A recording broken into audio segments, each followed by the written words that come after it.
How's it going?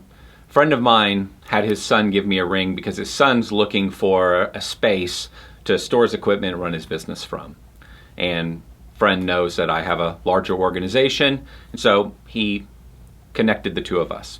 This got me thinking because it's something I encounter all the time living in the world of lawn care and landscape because of Service Autopilot, and then of course having my business. And something that I'm constantly giving advice on or constantly trying to get someone I'm working with or talking to think about in a different way is how you go about spending money in the building of your company.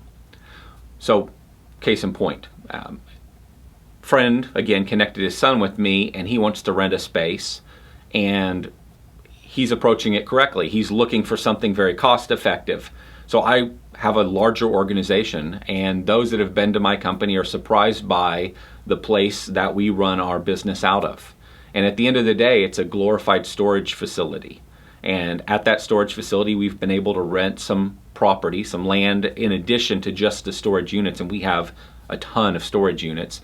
But the neat thing about this storage facility was it was also laid out in the front where there were a number, I don't know, 10, I'd say about 20 small offices that were roughly 12 by 30 square feet each. And these offices had a little front area, and then in the back they had a little storage area where you could sort of pull a truck in. So if you can kind of imagine the office is a rectangle, you could pull a truck in the back, and then in the very front you could have a small little working space. I don't know if the size is 12 by 12 or 10 by 12, but it was a small little area. And we converted those areas, we knocked down the walls and made the entire little 12 by 30 square foot space into an office, and then we rented multiple offices as we grew side by side and sort of put in doors, and now it makes for a bigger office. And the reason I'm telling you all of this, I've got several examples here. One is we have been in business now for a while, and that's where we started, and we had found it to be so cost effective, and it does present a few dilemmas for us as we're getting bigger and bigger, but it has been so cost effective as compared to building a multi-million-dollar property or going out and renting something for $30,000 or $20,000 a month or whatever it might cost us to get the right property. This has been so cost effective that it's allowed us to run very lean and efficient. And so those that come to our organization and know the reality of what our business is, they're shocked that, wow, your company runs out of this. And again, the point I'm telling you all of this is it's a way of thinking. There's a number of things that we've done over time, and there's a number of things I've talked about where we almost always buy used trucks. We always buy new equipment, but we almost always buy used trucks. And we've bought new trucks and dabbled with new trucks, but there's a general, and we buy low mileage, and we're careful. I mean, we look at the cost of ownership on something, not just the initial purchase price. We think totally in terms of return on investment, and thinking about return on investment on the space we're using, on whether or not to buy new or used trucks, on whether or not to buy new or used equipment, on the type of hardware and software we buy. In all these areas, we think in terms of return on investment, not cost.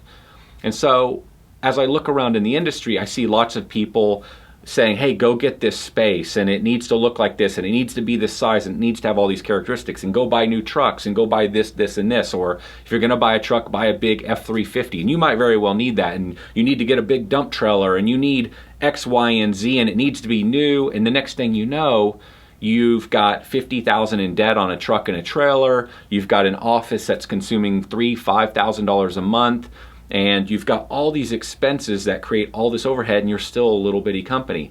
And when you spend that money too soon on the nice, new, bigger things, way ahead of when you actually need those things, then you don't have money to market. You don't have money to buy or hire the best people. You don't have money to go out and really grow the organization. That fancy stuff is just overhead. It's not going to get you anywhere faster. It's not going to help you build your company faster or bigger. What's going to help you go bigger is sales and marketing, and putting all your money into that stuff. So if you're looking around on the web and you're reading and you're seeing how other companies work, or you're looking at a company that's 10 years older than you and you're looking at their setup, try not to be influenced too much by that and think in terms of return on investment. I could, for example, could I use a storage unit and spend $200 a month on rent right now instead of $1,000 or $2,000? And then just add units as I grow the company versus leasing a property that's going to solve my problems for the next 3 years and has plenty of room to grow into? Could I rather keep my expense to $100 or $200 a month right now and to just add units as I need them and take the difference, meaning in my example, a $200 unit versus a $3,000 unit, take that $2,800 a month and plow it into marketing. Instead of buying a brand new truck that's $50,000 and is awesome, and when I'm not working I get to drive around in it, could I buy a $20,000 truck and upgrade that truck at some point in the future and use the difference that would be my payment, let's call it $700 a month, and put that into marketing, or put that into a little bit more expensive employee that can get our company to the next level even faster. That's return on investment thinking.